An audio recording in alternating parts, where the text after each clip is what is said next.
ऐसे 5 विषम संख्या है, 6 सम संख्या है, 7 विषम संख्या है, और इस तरीके से एक समूह बन जाता है जिसमें 1 3 5 7 9 11 13 इन्फिनाइट तक जाएगा।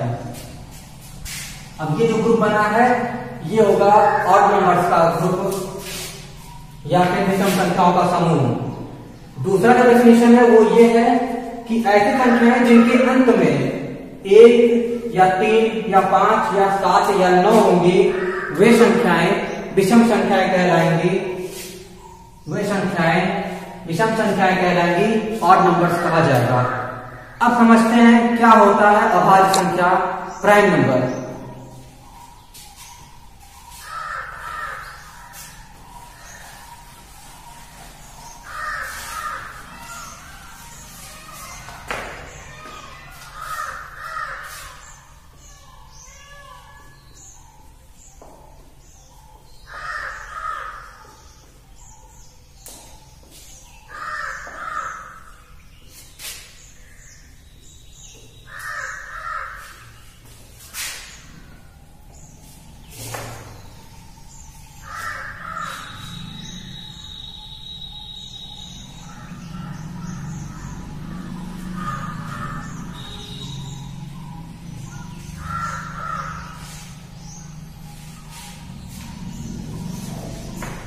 अभाज्य संख्या या प्राइम नंबर, सीधा और सिंपल डेफिनेशन है, ऐसी प्राकृतिक संख्या जिसके केवल और केवल 2 फैक्टर होंगे।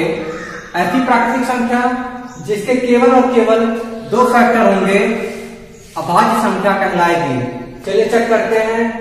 सबसे पहले 1, इसके 2 फैक्टर हैं, चेक करते हैं 1 के कुल कितने फैक्टर हैं। अगर 1 को डिवाइड करते हैं तो यह सिर्फ 1 से कटेगा और सिर्फ 1 से कटेगा, मतलब इसका केवल 1 फैक्टर है, अर्थात ये प्राइम नंबर नहीं है। ये क्या है, एक प्राइम नंबर नहीं है, इसके केवल और केवल 1 फैक्टर है। अगर यहाँ पे 2 फैक्टर होते तो ये 1 भी प्राइम नंबर होता। अब चेक करते हैं 2 को।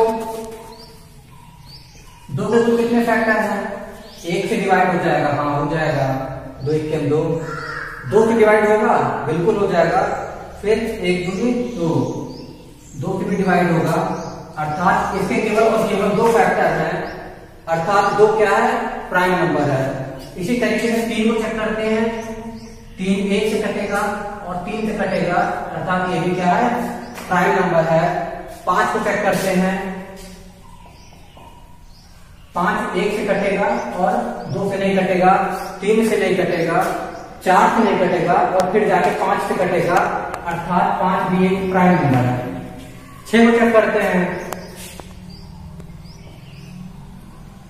1 से भी कटेगा, 2 से भी कटेगा, 3 से भी कटेगा, 4 से नहीं कटेगा, 5 से नहीं कटेगा और फिर 4 से 6 से कटेगा।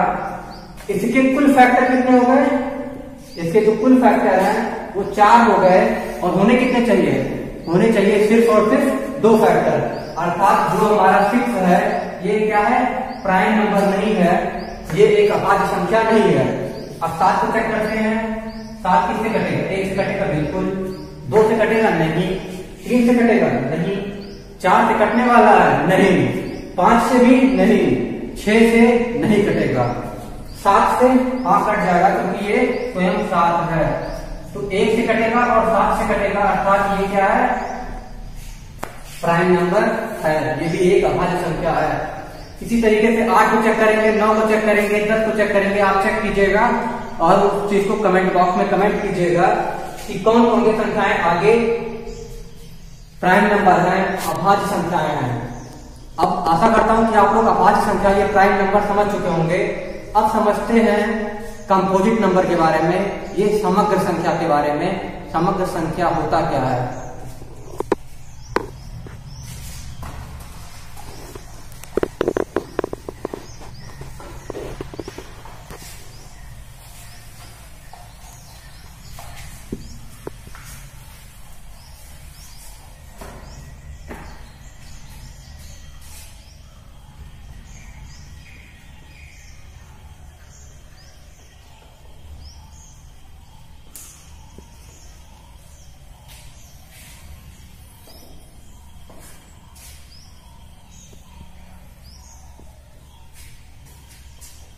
समग्र संख्या या फिर कंपोजिट नंबर। सीधा सा डेफिनेशन है, याद कर लीजिएगा या फिर समझ लीजिए।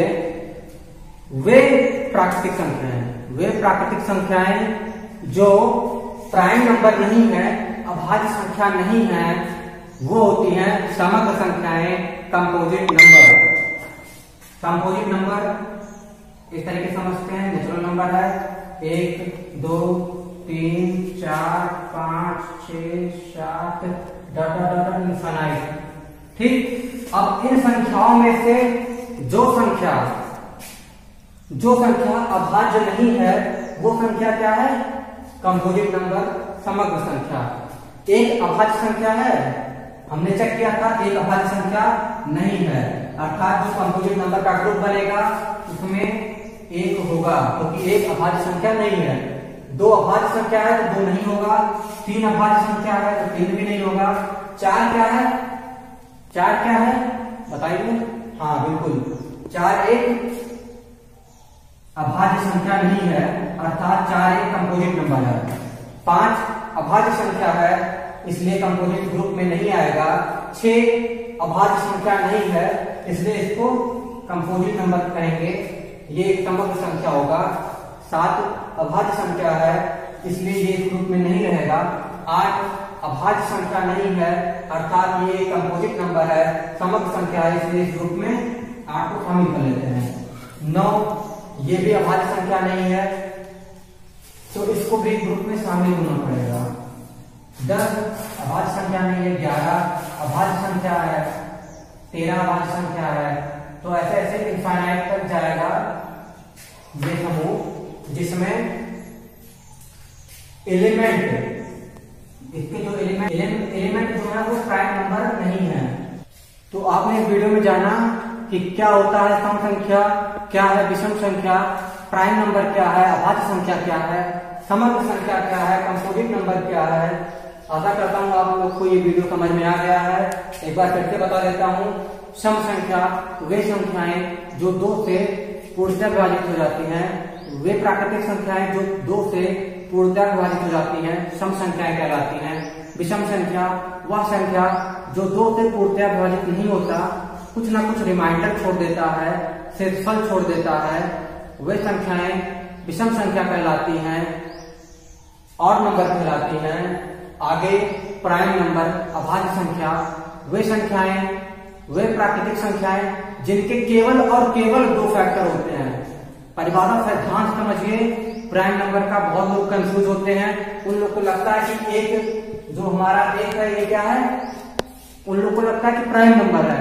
प्राइम नंबर नहीं है, क्योंकि एक के सिर्फ और सिर्फ एक फैक्टर है और वो खुद, एक से एक ही फैक्टर है और वो खुद है, इसलिए एक क्या है? प्राइम नंबर नहीं है, ये अभाज्य संख्या नहीं है।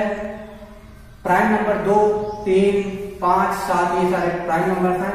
डेफिनेशन ध्यान से सुनिए। प्राइम नंबर का जो डेफिनेशन है, ऐसी संख्या जिसके केवल और केवल 2 फैक्टर होंगे, ना तो 2 से ज्यादा ना तो 2 से कम, वे संख्याएं अभाज्य संख्या प्राइम नंबर होंगी। आगे है समग्र संख्या। समग्र संख्या का डेफिनेशन बहुत ही आसान है, समझना बहुत ही सरल है। वे संख्याएं जो अभाज्य संख्या नहीं है, वे संख्याएं जो अभाज्य संख्या नहीं है, वो क्या होगा? हमारा कंपोजिट नंबर। शाबाश, वो हमारा होगा कंपोजिट नंबर, समग्र संख्या। जैसे एक क्या है? अभाज्य संख्या नहीं है, बिल्कुल। 4 क्या है? ये भी अभाज्य संख्या नहीं है। 6 अभाज्य संख्या नहीं है। 8 अभाज्य संख्या नहीं है। 9 अभाज्य संख्या नहीं है। तो ऐसे ऐसे जो ग्रुप बन रहा है, ये समग्र संख्याओं का ग्रुप बन रहा है। और ये सारे जो नंबर्स हैं, ये सारे एलिमेंट्स हैं, ये क्या है? समग्र संख्याएं हैं, कंपोजिट नंबर्स हैं। Thank you.